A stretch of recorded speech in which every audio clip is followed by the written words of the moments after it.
on a beautiful snow-filled Tuesday morning. Be prepared. I believe the Farmer's Almanac is telling us we'll have more snow this year than ever, which, long story. But hopefully, you guys had an exceptional Thanksgiving. Thanksgiving week, I think, is one of the most incredible weeks of the year. A, most everybody comes home. B, there's zero to little pressure in terms of, the gifts element of certain holidays bring to it. But also B is you really see a lot of people. You're like, whoa, where have you been, or what are you up to? But hopefully you guys had a great holiday. So today, a couple things for you. One, I have a quick panel of your peers to ask them some quick hitting sound bites heading into 26 to provide you some insights into what a variety of different people are thinking about. Quick hitting. And I prepped them in advance with the questions in order to get you meat and potatoes around their thoughts to their strategies heading into 26. Lindsey has a really cool, important update for you as it relates to marketing you want to pay attention to. And then I will leave you with this to keep you hanging. I'm going to share some insights on my own personal opinions. And I would be willing to say that I'm speaking on behalf of the organization around an opinion of a strategy in the marketplace. I've alluded to the strategy for several weeks, but it had never really hit Milwaukee. I will say this, my comments might create a discussion. We're not here to debate it today. I'm open to debating it. And the comments might also get me in trouble. So stay tuned as to what I'm alluding to and what I'm kind of making you aware of what might enter the market soon so that you know how to navigate it heading into 2026. Make sense? Cool. Has nothing to do with the MLS per se. But first, mission, vision, values, beliefs, and perspectives. I just want to kind of put a bow on what it is that you guys did to help us achieve the last team meeting we were all together, which was a week before Thanksgiving. We were wrapping up our United Way campaign, and I cannot thank you enough for the impact that you guys made. In effectively a 2.5 week span, I and the team had a call to challenge to say, can we raise $30,000? And we raised just over $50,000 in the span of 2 weeks. I incredibly grateful for the response. I believe one of my fundamental truths in life is that I never want to tell someone else how to spend their own money. And yet the call and response in terms of the impact that you guys can make, and also when we operate with economies of scale in terms of our community and how we impact our communities, is profound. Shout out to the innovation group, where 72% of their overall roster contributed. Lake Country was shortly behind at 69%. North Shore was at 33%. Prestige was at 27%. And Southwest was at 21%. So on behalf of myself and the leadership team, we thank you guys for the impact that you guys made. With that, a few people to call out. Katie Falk won courtside seats to a upcoming Marquette game, so I'll make sure we deliver that. Ginger Lazovic won the Milwaukee Bucks courtside seats, and I'll be purchasing a date night with a Mason Street Grill and Well Spa to Maggie Rattino, Kelly Kirkman, and Abby Wall for their contributions, and these were people who donated north of $1,000. Those that donated 500 to just under 1,000. Mary Deacon, Andy Stillman, Annie Jerzyk won a night at the Pfister Hotel. Esam won a ticket to family reunion or mega camp. Ben Byers won a round of golf. Mackenzie Brogan won airfare to family reunion or mega camp. And Gene Jaskowski and Lauren Siegel won bold tickets for next year. And then for those that donated over $100, and up to just shy of $50, Melody, Kathy Demuth, and Dawn Tarpey won grocery gift cards. Jen Ty, Stacy Barrett, and Dusty Lorino won gas gift cards. He can put it in that fancy Mustang he's got that he drives all summer long, the drop top. Ross Treffert won a one-on-one coaching. Martha Ola, Sarah Dreyer, Kim Yanchenski, Zach Seward, and Jamie Old Coyote won swag items. And Allison Maris, Kay Schmidt, and Sarah Jo Dietrich, I'll be reaching out to make a $100 donation to a charity on your behalf. And then lastly, I got to give a shout out because I did this thinking it would never happen.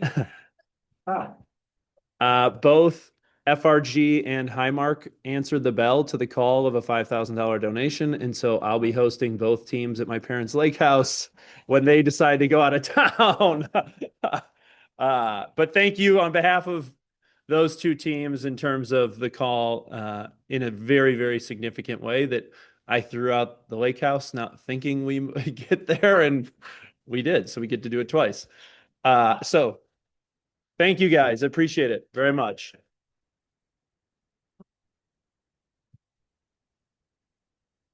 All right. And with that, I want to thank our incredible team of Allie, Bella, and Ginger who drove the engagement in the North Shore, Shania who drove it in Southwest, Willis and Maureen who drove it, 72% engagement in innovation, Courtney, Steph, and Amber in Lake Country, and then Jen and Allie in Prestige in terms of the engagement they had in this year's United Way campaign and helping us drive it forward.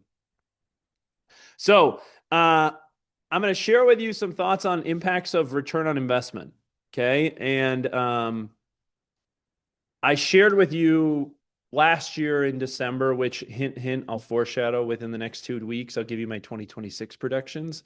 My 2025 predictions were the market will be up mid-single digits. We'll check on that in a second through October data. I don't have November yet. Closed dollar volume will be up 7% or more. We'll check on that. Rates expected a downshift will create an opportunity for a refi environment. That hit. We saw that in September.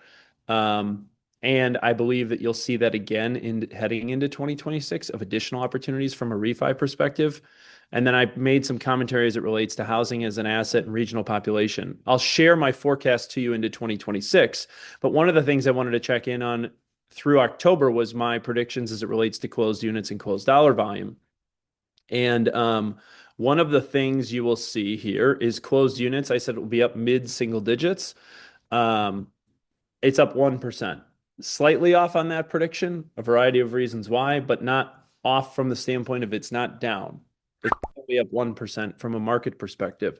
Closed dollar volume, I said it would be up 7% or more. It's up 9.6%. It seems to be pretty accurate from a prediction standpoint.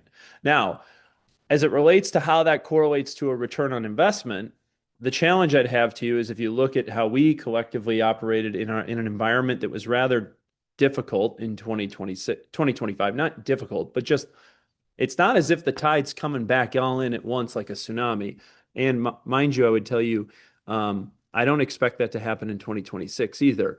So when you look at the collective impact of the results of the group in this community that we've cultivated, it's incredibly astounding to me that you collectively as a group can perform at the level that you did. And I don't think that's by mistake. We talk about how we lead our businesses and lives with intention and purpose. Very similarly, there was a reason why I believe so many of our industry in our community performed at the level in which they did so far through 2025. And in the fall, I challenged you, life is about choices. Agent productivity is the direct reflection of the choices they make. So, I told you, let's see how that plays out. And I've challenged you as it relates to the energy dial in terms of how you focus working on your business during the fall period instead of working in your business and how that correlates to the results and success that you plan to have into 2026. So this fall, there was a group of roughly 100 people who made the investment of time, energy, and resources to directly make an impact on the return of their investment of their time, energy, and resources as they head into 2026. And so I've asked quick hitting questions of Becky Thomas out in Lake Country, Mary Deacon over at Innovation, Brandon Riles over in the North Shore space, and Ben Byers in the North Shore space to share with you guys some perspectives coming out of Bold and the nuggets they took in terms of what they plan to implement into 2026. So with that, I'm going to go ladies first, and I'm going to start with Becky Thomas. Becky, question one is Bold's designed to disrupt your conventional thinking. What was the one idea, exercise, or challenge that shifted your mindset and created a tangible change in how you're approaching your business into 2026, Becky? You're there. You just got to unmute.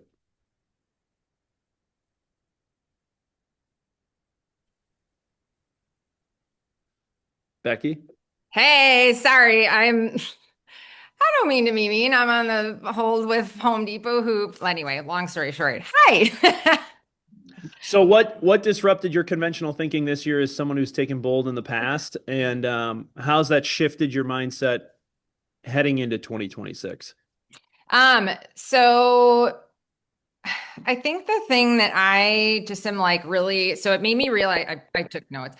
It made me realize or become more aware that I've operated my business from a reaction instead of intention. And I think I know that, and I've always known that. I kind of am one of those like fly by the seat of my pants. And honestly, I usually resist the whole like, let's do a 411 and things like that. But I know that for me, it's something that I'm going to have to do. Have I done it yet? Not necessarily, but it is definitely something that I'm going to sit down here soon while, during this kind of break time and just definitely be take that to the next level. Yeah, and Becky, to your credit, for those of you who don't know, Becky's on pace, or she's already surpassed 32 million in production in 2025.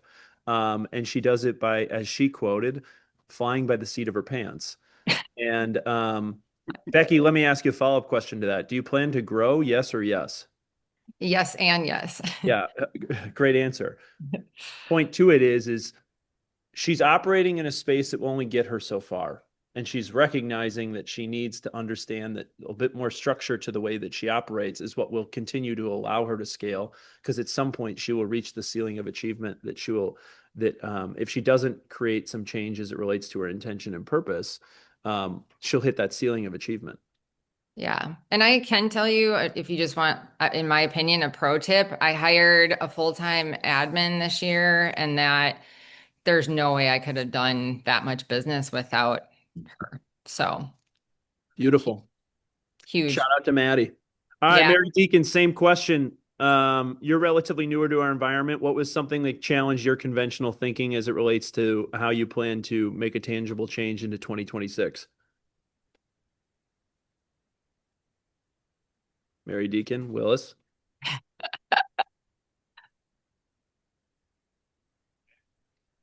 All right. How about Brandon Riles? Yes. Okay, go ahead with that question again. Yeah. So disrupting your conventional thinking. All right, What sir, was hang an I? on. I'm in a really, really important meeting that I'm speaking at. It's going swimmingly this morning. All right, Brandon Riles, I'll go to you, and then I'll go back to Mary. Brandon, heading into it from a conventional thinking standpoint, tell me a little bit around what shifted or changed within your mindset heading into 2026.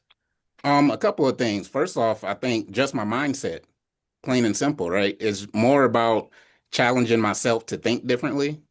One thing that I've done that I do every day now is I take away the I try and replace it with I will. It's a very like little thing you can do, but it just helped me make sure that I'm achieving the goals that I set for myself and not trying to achieve them, but I will achieve them. Yeah, it's the speaking of affirmations into existence Yes, for yes. sure.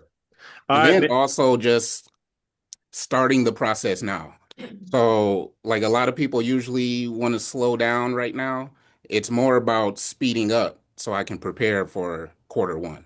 So, doing the processes right now, kind of testing things out essentially to you try know, to perfect them. So, when quarter one hits, I'm already off and running. it's interesting. I saw a quote yesterday from the CEO of Netflix, and he said this: "No business ever failed by moving too fast, but many businesses have failed by moving too slow." There you go, Brandon Riles. Yes. All right. Mary Deacon, back to you over in innovation. What was something that you took away from the bold room that challenged your conventional thinking heading into 2026? Okay, so I'm an old dog. And this is it feels like, and I don't cook, but it feels like I was cooking without a recipe, and this bowl gave me a recipe of how to do it now. And it's really it's kind of a new thought in my head, but it structured it so that it all made sense. And it was everything I was kind of doing, but it didn't have like how much sugar, how much flour, it didn't give me the recipe.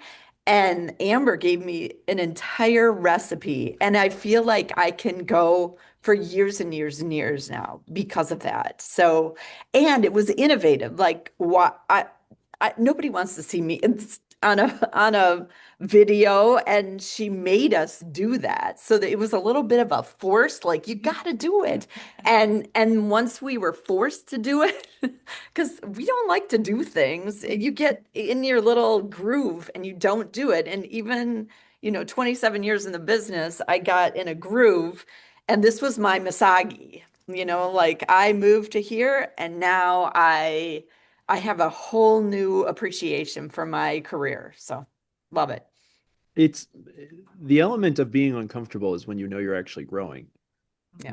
The staying in your comfort zone is when you become challenged because complacency creeps in, and then complacency is actually happens when you move too slow. And then what happens? You effectively begin to die. I mean, that's a really strong statement to make, but all right, Big Ben, tell me a little bit around what challenged your conventional thinking and some of the things that the tangible impacts it's had on your business heading into 26. Biggest thing has been just to actually track your data. I'm very driven by looking at the numbers and exactly what's happening. And I think the biggest example for this would be open houses. That's one of my lead gen sources as a newer agent. Been pretty successful with doing that, but I was getting goose egged a couple times at open houses and just kind of hating the hour and a half that I was there with no one coming through. And so I said, all right, what is my time actually worth at an open house? And went back, and after talking with some people at Bold and Amber telling us to track our data, realizing, okay, went back through the year, and something that I do now is I track my number of open houses, my hours at open houses, and then my transactions closed from those open houses. So I know that I've done 23 open houses this year at 47 hours, and my hourly rate for open houses is $559. So it's nice to be able to know that and be like, all right, well, should I watch some college football on Saturday or go to an open house and make almost $800? So it helps you identify the return on your investment of your time. And what Ben is sharing with you is what you track will ultimately improve. mhm. If you're spending your time, energy, and resources in areas where you don't understand the return on that investment, you can't effectively make the decision to start an investment or stop an investment. Peter Gossman. He asked me a question yesterday as it related to an investment he was making, and I asked him the return, and he didn't know. And I said, well, then how can you make that decision? All right, Becky, I'm flipping it back to you. If every agent in the room just implemented one practice from Bold, what would have the biggest impact for you as you think about heading into 2026? You shared the intention piece of it, but what's the biggest impact for you? Okay, so I still say consistency, but also you need to make yourself unforgettable. I think when we we have these clients, we have closings, and then that's it. And I think a lot of people I think a lot of people lead gen thinking like I just got to keep calling. But what I've focused on and found is that when we take care of the people that we've already made an impact with and who like us, they're our biggest supporter. And that's where, I mean, honestly, I probably get the most business now is just referrals, but it's also because we're constantly staying in their face, whether it's social media, emails, cards, letters, events, sending out home anniversary cards, like all of those things. So that is where I actually am pretty darn intentional, but I just don't have a plan for all of it. But that to me would be the biggest impact. So if you're looking for something to grow your business in 2026 and that is not something that you are doing, make a plan for how you are going to stay 100% every single week in front of your people who you've already made an impact with. And how do they amplify your voice and value proposition within the community? Because it really only takes 5 to 10 relationships for you to change the trajectory of your business. 100%. Oftentimes the reason why clients become orphans and they choose the next agent 5 to 7 years later is you effectively gave up on them after the transaction. Mm-hmm. And the challenge becomes is how do you leverage your relationships in the community that you've built around your brand to amplify your value? Mm-hmm. Huge. Love it. All right, Mary Deacon. Oops, sorry. What was one practice or insight you gained that would have the biggest impact for you heading into 2026? Well, I would say I know all the things. She was so insightful, but I think being creative and making it your own. So there's, there are so many tools to pull from, but if you have to make it genuine to who you are, who Emily said, don't be gross. So that was in Ignite, and I that's always in the back of my head. So how is it that you can do something that makes it your own? So what are you good at? What lean into that? Those those things will change your career. It'll change your market, and people will think of you, and that's where you get all the referrals. And just being sensitive to all of that is really important. So Yeah, I would challenge the group in one way, a big way, and a huge pet peeve of mine right now. It is vastly obvious when people send you an email, write a social media post, write on LinkedIn, write you a handwritten note that comes directly from ChatGPT. I mean, it is like blatantly obvious. And you know what's interesting about it is I think it's one of the most exceptional tools to help you create scripts, which, everyone hates scripts when you bring it up. The challenge of it is can you use ChatGPT to create the script you desire, but then how do you internalize it to personalize it is what will make you different heading into 2026. It's amazing. I've been scrolling LinkedIn a lot lately, and you're like, oh my gosh, this is nobody's own thoughts anymore. It's everybody regurgitating something coming from a platform. And I'll tell you a quick sidebar story to it. I had a spelling error in a recent LinkedIn post, and a friend texted me, and I texted him back, well, at least you know it wasn't ChatGPT. My point to it is use the tools, then internalize the tools to personalize the tools. That's what Mary's sharing with you. All right. Brandon Riles, same thing. Practice or insight you gained from Bold, which would have the biggest impact for you heading into 2026. I've been implementing it already, and I feel like the biggest impact for me was I got introduced to the Miracle Morning. So I read that book, and it's helped me kind of set up my day for success mentally, where I'm taking care of, we call it the big rocks, taking care of those early in the day so that I can essentially enjoy the rest of my day. Tell Uh, us a little bit around what the Miracle Morning looks like for you. so the Miracle Morning, what it looks like for me is waking up before the family gets up, so I have some quiet time. So I'm sitting there, quiet time. I'm going through things like some affirmations to get ready. I might be listening to a podcast or something related to real estate to get ready for the day. And then I'm taking care of myself. So I'm setting up the calendar, making sure my schedule is ready to go for the morning. I might get some exercise in just to kind of hype yourself up. And then, usually by 8 o'clock, the family's waking up, and I feel like I've accomplished a lot already before the day even gets going. There So, you go. Love it.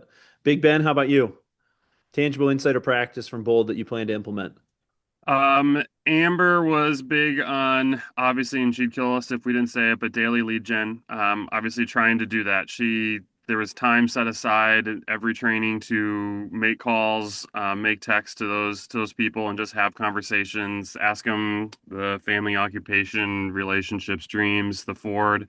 But the big thing that I've done, and since the first time I did it last year, that I think vastly helped me, is something so simple that for social media, just doing the jab, jab, punch.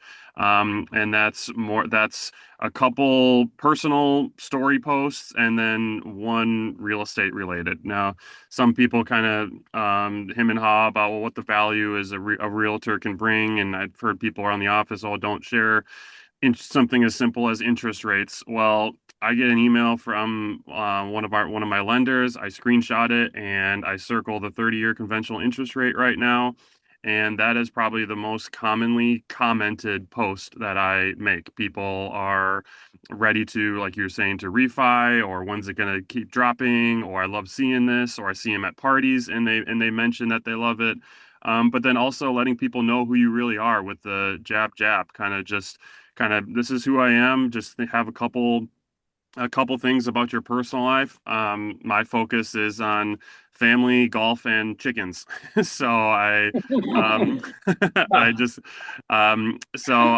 but me and my wife got our daughter some chickens this summer, and building a chicken coop, and what's the cost per egg breakdown of everything. So just kind of making it fun and entertaining for people. And I get comments on that either directly in person or just DMs, and being able just to make those posts so people know that you get in their algorithm so that they know you're a realtor. I've had 3 transactions this year because of social media, where people at my gym was, oh, I didn't know you did duplexes. I just thought you were residential. And it's just like, yeah, man, it's in Southeast Wisconsin. I'm doing everything, dude. Come let's go. Like, what do you think I'm doing this for? Jeez. But so yeah, just being out there and like just kind of letting people know who you are, not just, hey, I'm a realtor. Let me help you buy a house. But just like, hey, this is me. This is my mistakes I'm making at some house renovations, and how awful building a chicken coop in 95-degree humidity was. So Jab, punch. Can I piggyback on that real quick, Charlie? yeah, and Yeah, go Becky, ahead. to you, never be unforgettable. I was wanted to piggyback on you about that. That's how I'm trying to do that. Yeah, just to go back, like you guys, social media, everyone seems so scared of it. And I mean, I'm almost 50, I'll be 50 this next year, and so am I. But everybody knows who was at Bold about the stupid video because she kept calling me out on calling it a stupid video. But I made this really quick, I mean, what? It was like 10 seconds, right? Call me if you're looking to buy or sell. So literally within the next hour after posting that, because she made us post it, I got 2 calls. One of the calls, I said, great, let's go look at houses tomorrow. Looked at the houses, put an offer in, already closed on it since Bold. And so, like, the joke was that stupid video literally made, I don't know, it was a $10,000 commission, I think, on that. So it's never stupid to make a 10-second video, and it takes you such little time. So do it, do it, do it. And last thing, we have a new puppy, so I've been posting puppy videos of them playing, and every single view, it's like, you reach 250 views. And to Ben's point, it just has to get in their algorithm. You just have to do that. Now that's a jab. Now you got to punch with and real estate, right? So don't think even putting puppy videos up is a waste of time. Your punch was your stupid real estate video that you did. Exactly. They're like, puppies, puppies, puppies, Becky, let's go. So the opportunity cost of you not doing something is far greater than the pain of you doing something and feeling embarrassed. There he is. It's true. All right. With that, I'm going to skip the last question because I'm actually going to save it for something else. And I'm going to circle back with these guys because I have an idea of how I want to showcase this. But it was around the power of community in the Bold Room. And a lot of the Bold Room isn't so much around the tips, tricks, and tactics. It's how do you feel stupid doing something with somebody else and in creating that energy and engagement. And I'm going to circle back with these guys as a way to help tell that story. Sound good? Becky, Mary, Ben, and Brandon, appreciate you guys willing to jump on and share your insights as it relates to your experience this fall and how you plan to implement it heading into 2026. Cool. Thanks. All right. With that, here we go. I'm going to roll through education and events because it's a great segue after talking about a return on investment of time, energy. No, you're okay. So as a quick reminder, upcoming in January. Every January, this has been this way since the inception of when we started Keller Williams. There is an incremental fee of $25 to all associate invoicing in January only. It is the profit share administration fee. That will be coming out in January invoices. So we will make sure that you're paying attention and aware to that. And all associates pay it. And it's been that way forever. December holidays or December training and events schedule. A few things to point out. Please note the office schedule the week of the 22nd and the 29th due to the way the holidays fall around the Wednesday and Thursday of both successive weeks. Also note, we will be implementing a few additional resources as it relates to AI implementation within your business. More news to come on that shortly from Lindsey. For those within the KW luxury community, tomorrow morning at 10 a.m. via Zoom is the continuation of the signature series, redefining hustle for the high-end agent, purposeful motion, disciplined habits, and bold follow-through. The luxury series and the luxury community, I think, it provides some of the best training and education from a virtual standpoint. Feel free to jump on December 3rd at 10 a.m. PC upcoming series is December 4th are all about inspections. The 11th is all around how do you negotiate the inspections. So stay tuned. And then lastly, this week, Thursday, is our big event at the P. Pfister Hotel, the holiday party on Thursday evening. We look forward to welcoming everybody downtown at 6 o'clock with your bells and whistles on. It's amazing to me. We have over 50% of our overall associate engagement is planning on attending. So it's an exceptional. I tell you, one of the best parts of the evening for me, having done this now for nearly almost 10 years, is how many of your spouse's partners, those that you decide to bring as your guest of honor, the way that they see the community and the culture that you're a part of, and the impact it has on those that you showcased our community to and who you spend the most amount of time with, I think is one of the best parts. So we look forward to welcoming everybody Thursday night at the Pfister Hotel. Sound good? Sweet. Ignite is running back as our 10-part series heading into January. You can register today. It is no cost to the agent as it relates to return on investment. I think this is one of the most best uses of your time in January. It does not matter whether you've sold 0 houses or you've sold 100 houses. You get a variety of perspectives as it relates to what makes exceptional people great. Everything from how does newbie create his social media engagement, to Mary Walgren's open house strategies, to how Jay thinks about his profit first strategy, to Sarah Jo Dietrich's qualifying close, to the art of competitive offers with Ethan, or qualifying and closed buyer strategies with Brew, negotiating with Janine, and then envisioning your future with Tony and Charisse. It will be 9 to noon in the North Shore office on these selected dates on Monday, Wednesdays, and Thursdays throughout the month of January. And the power in this is diversity of thought and diversity of approach. It's amazing to me, those that have been in this business for a long time, who continue to show up to Ignite because they want to learn something different. And they want to learn something different from their peers and what makes them exceptional. So feel free to register for Ignite, as registration is now open and it costs you nothing but your time. Also with that, Family Reunion is coming up February 21st to the 24th in Atlanta, Georgia. You'll see a heavy, heavy emphasis as a follow-up to Ben's commentary and Becky's commentary all around social media and influence. The future of our industry is how do you create content and how do you become a content creator? And that is the focus and the theme of this year's Family Reunion. Everyone from Will, I'm going to totally butcher his last name, Gadara, who wrote Unreasonable Hospitality, to Gary Vee, to Ryan Leake, to Jay Shetty. This year's conference is all around social media and influence, and registration is now open. I know historically we average roughly around 75 to 100 associates who will attend, and this year I expect very similar numbers from the standpoint of, because I believe the content and speaker lineup will be exceptional. Cool. All right, with that, a quick update for you as it relates to the MKE app. And this is a really cool new little feature for you that oftentimes people are always kind of like, where the heck is this? And how do I update that and this, that, and the other? And it relates to how often do you have to look at how many apps that you have to manage as it relates to running this business? Now, every app that you need to run your business is all in one place within the KW MKE app under the Essentials app tab within your resources. Within that space, you'll find everything from every KW app to every CenturyLink to MLS to Showing Time to Zip Forms. I mean, there's a lot of apps, and we put it all in one place for you with one touch of the button. There's 8. 8. Thank you, Willis.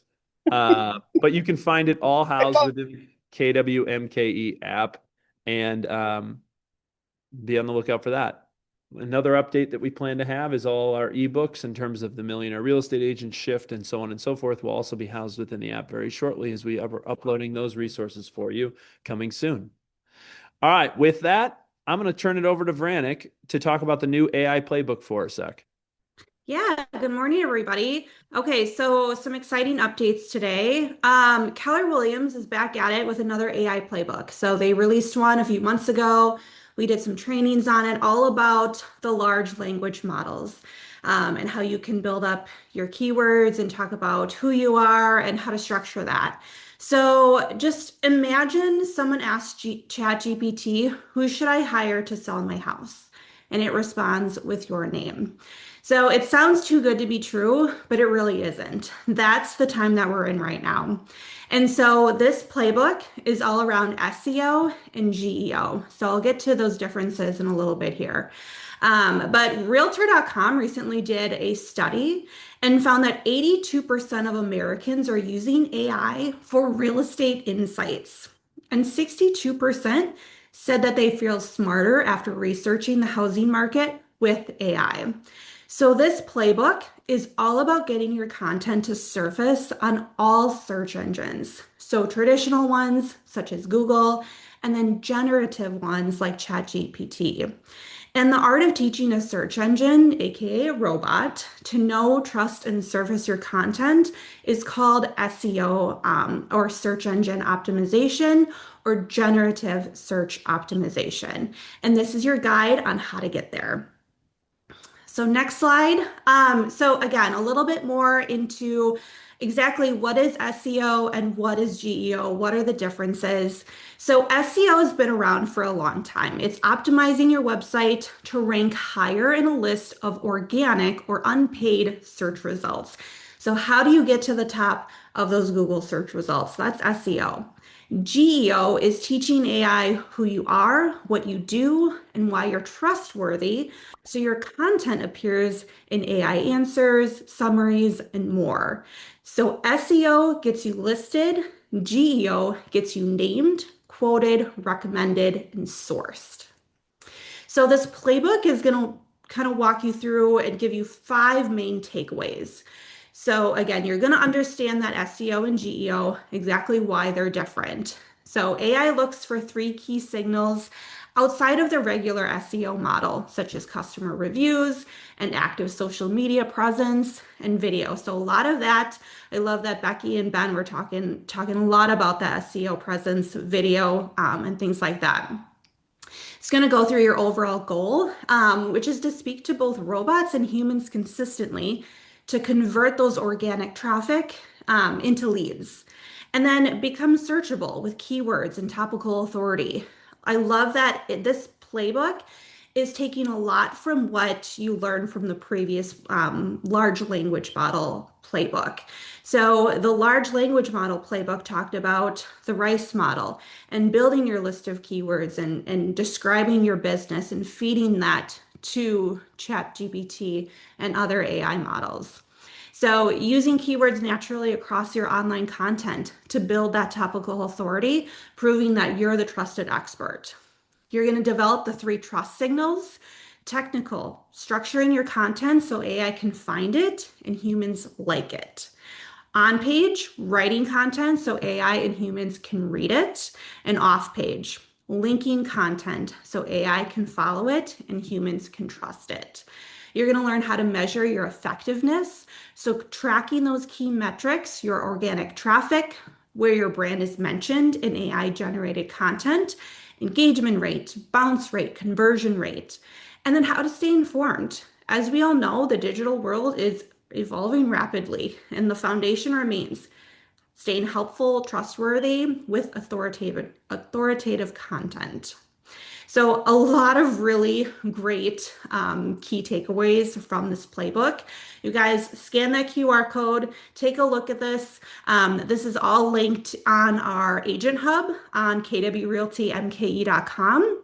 You can find all of those playbooks in there, including this new one, and you'll also be able to find it in the KW MKE app. So, there's a link for those KW playbooks in there as well.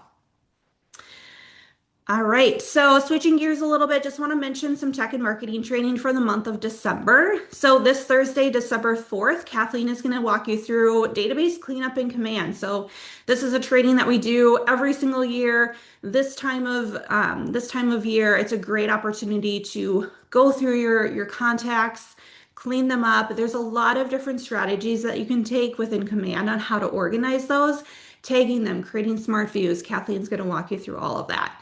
Then December 11th, Willis is going to talk about the KW MKE app and AI, how to use the app, and getting into a little bit more detail into the app itself. And then every single month, we do a compliance and command and zip form training. So that's on the 18th. And finally, one more update. So the KW Canva accounts were released a few months ago, but our Metro MLS integration is finally live and working exactly how we want it to. So those listing photos are now feeding in, which I'm really excited to say as of this morning. So you can truly seamlessly create and deploy your marketing right from your listing pipeline. So all of those Metro MLS listings are going to feed in through that KW app that you're connecting through your Canva account. So listing photos, listing details, along with your command profile. So your email, your contact information, your bio, your headshot, your logos, all are going to be feeding in within this section now. So that is live, canva.kw.com. Log in with your command credentials, and you've got that right at your fingertips. Love it. Linz, I'd be remiss if I just didn't make one quick mention, and I don't hope to not put you on the spot or embarrass you in any way, but Linz is due with a baby any day. So she's also, just as a heads up, she's also on bed rest until that day comes. And so she's working from home, and we have delineated her responsibilities across the team for the foreseeable future because we give our females a maternity leave of 12 weeks paid. And so it might be the last time you hear from Linz for a period of time, but might not be. And know that Linz, we're keep you in our thoughts and prayers. Cool. All right, here we go. Quick compliance updates for you really quick today. There's 100 of you who still have not renewed your GMAR dues.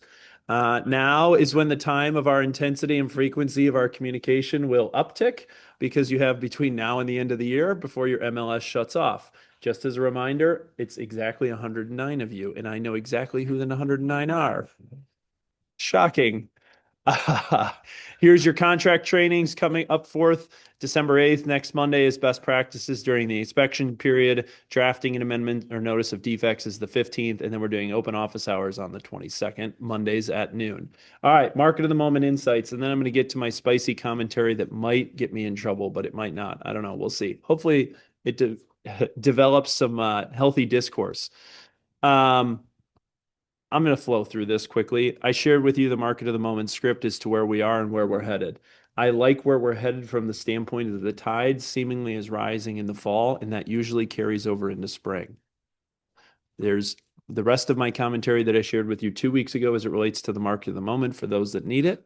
Also, for what's winning, here is the data relative to what we saw from an October performance standpoint, all of which is available to you on KW Realty MKE or .com in the agent hub or on the app as well.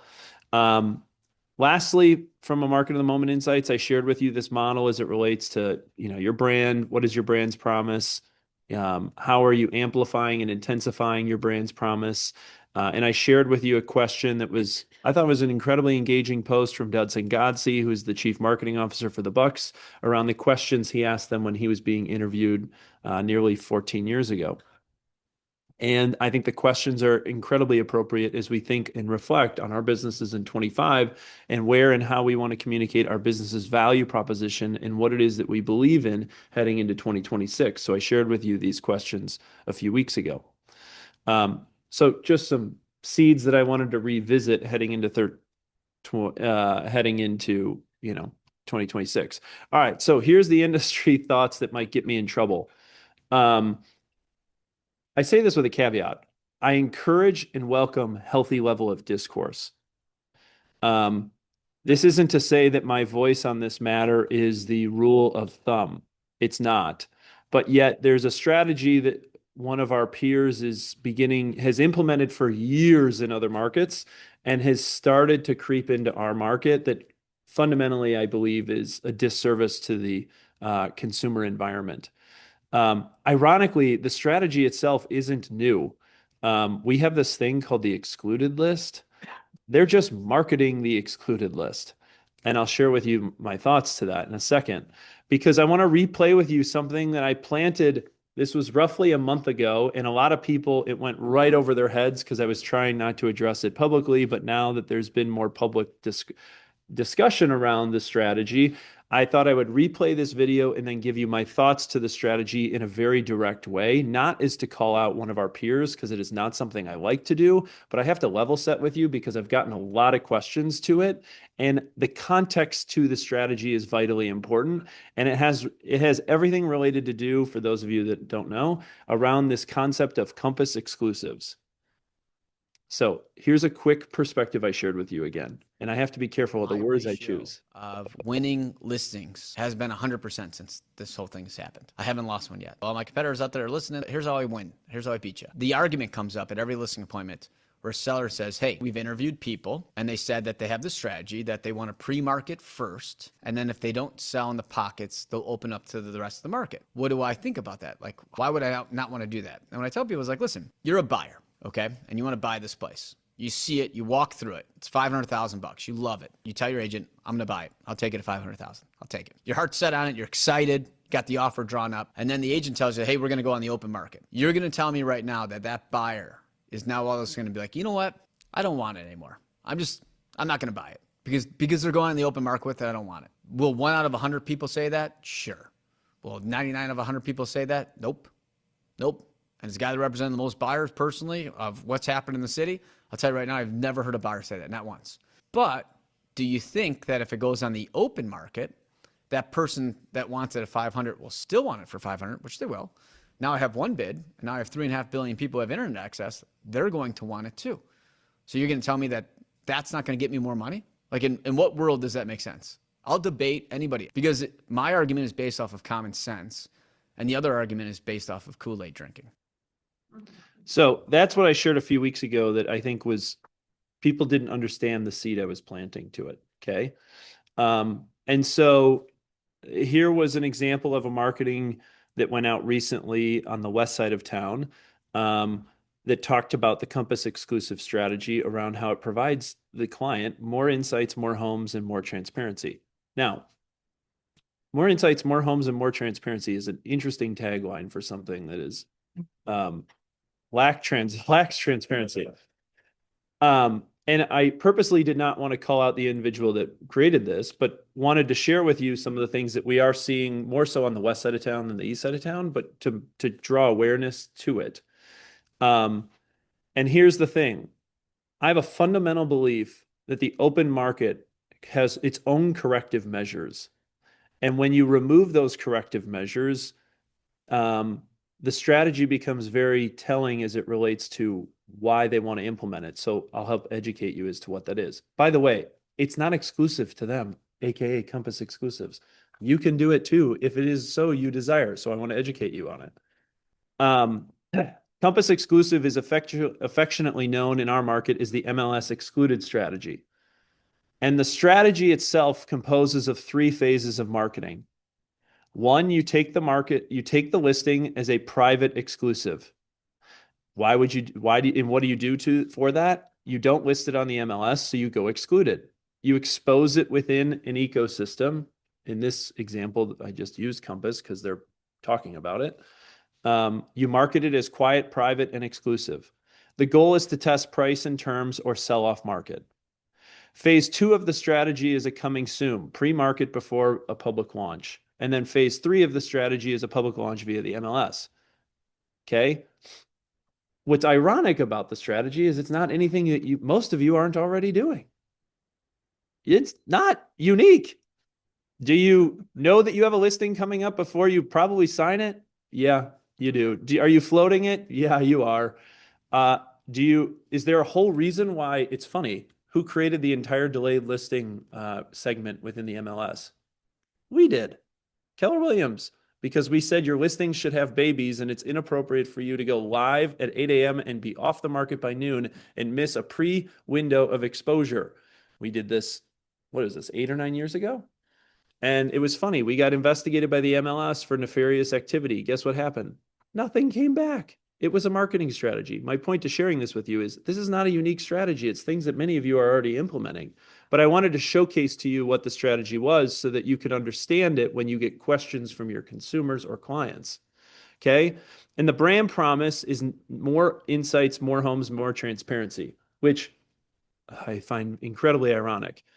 And here's the factual data, and this is macro across the entire universe. 95% of all Compass listings go live. 95%. Okay. So what's the purpose of the strategy? And again, I'm telling you, you can do this strategy too. I'm not telling you not. I just think it, for the right reasons, it makes sense. For the wrong reasons, you put yourself at risk. The purpose of the strategy is threefold. One is a price discovery without public days on market penalty. 2 is an internal demand leverage. 3 is seller control and privacy. That is the purpose of the strategy, nothing else. Okay? Well, I would make the comment from this other company that is planning to use this strategy a bit more publicly is they want access and control of the data, which I'll talk about more in a second. And it also explains why they're in a million lawsuits right now.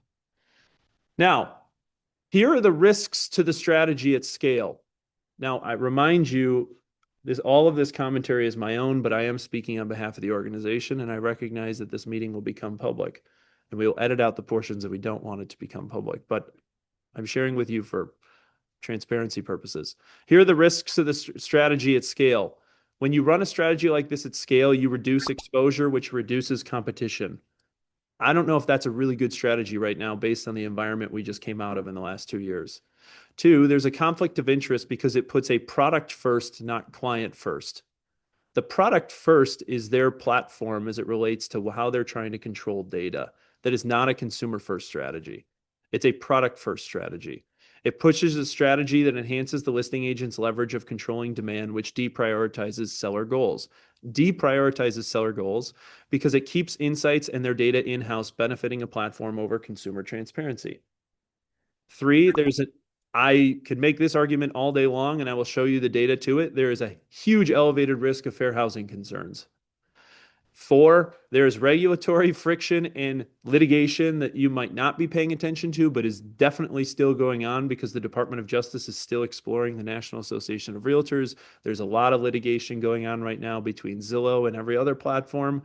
And if the strategy were obviously consumer friendly and transparent, it likely would not be in a myriad of lawsuits challenging rules and regulations with regards to syndication of information.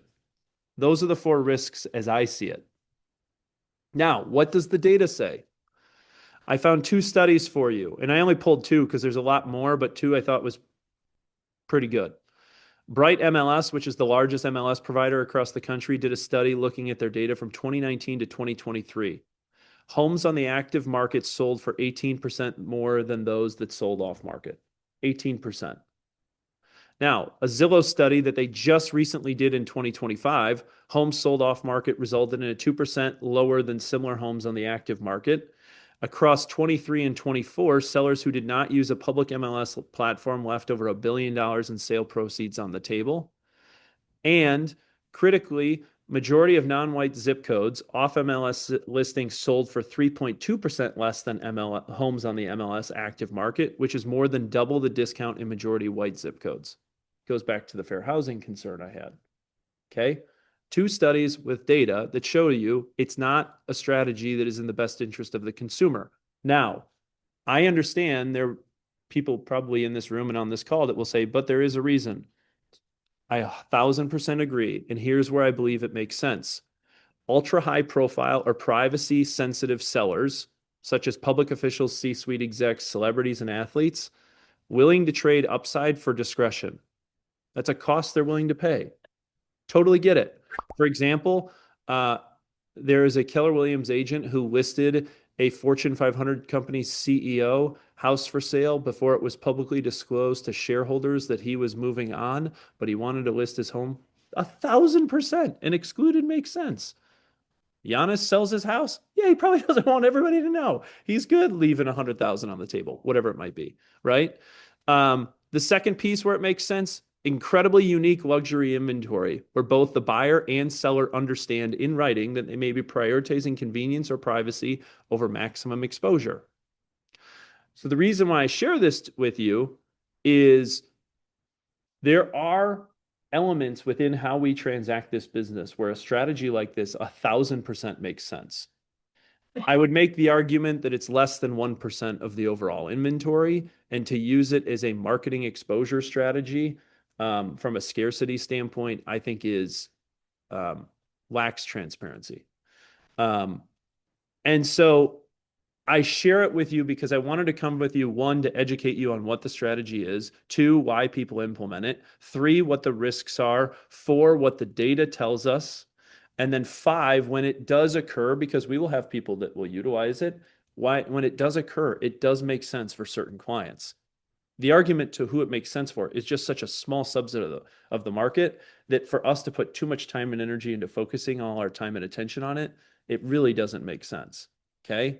Now, and again, I'm not doing this as a way to call out Compass in any sort of way. I'm just bringing with you data and facts because I think there was a lot of heightened sensitivity as they became a bit more public with this strategy within the last month around what this looks like. Now, I would also make an argument. I just pulled the data and say, how much of an impact might this have on our market? As it stands today as an ecosystem, we have 15.5% of the market share and we're growing at a rate of 36%. Compass has 3.4% of the market share and they're down 1% this year. Their influence within the market is shrinking. And again, I'm only sharing this from a scale perspective. I'm only providing data. I'm not trying to speak about it nefariously. I'm trying to help level set with you about what I believe to be the impact of this strategy to be rather null and void despite what is going on in the marketplace. Interestingly enough, where we might see it and where I've heard a lot of concerns from our own internal associates as it relates to the luxury market, okay? And I share with you this data. In the last 12 months of luxury homes over $1 million, which mind you makes up less than 2% of the overall market, and in the extreme high end of luxury north of 3 to 4 million, it makes up less than 0.2% of the overall market. As an ecosystem, we're growing 43% in the last 12 months, while Compass is still down 1% within the market segment within the luxury space. And if you're worried about the total overall impact of this, they only took 56 listings in the last 12 months within this space. So I share it with you, A, to educate you. B, you're going to get conversations as they begin to market this as a public strategy. I'm a firm believer in the public market. The public market creates a lot of checks and balances. It creates a lot of transparency. I am all about creating transparency within the market, especially within the environment that we've all been having to work in within the last 2 to 3 years. And I don't understand where a strategy that is product serving first and client serving second would make sense to be able to implement unless it impacts one of these two incredibly unique scenarios within our market. Make sense? Now, that is my opinion to the matter. I am totally open to discourse and dialogue to it, but I wanted to educate you because I believe you might see it more and more within the market space, and you need to be educated as to how you articulate what the strategy might entail for potential clients you are interacting with. Does that make sense? All the slides will be available to you. Again, this is nothing more than an MLS excluded strategy. It has nothing to do with Compass in that direct nature. So if you want to implement the same strategy, by all means, go for it. I don't want you to think that you're at a competitive disadvantage in any way. And I would make the professional argument that I think you would be putting your clients at a disadvantage if you begin to implement this strategy at scale. Make sense? Cool. With that, it's a beautiful Tuesday in Milwaukee. Foreshadowing, I will give you my 2026 market predictions along with demographic data around why I believe why I believe what I'm seeing is to be true for 2026.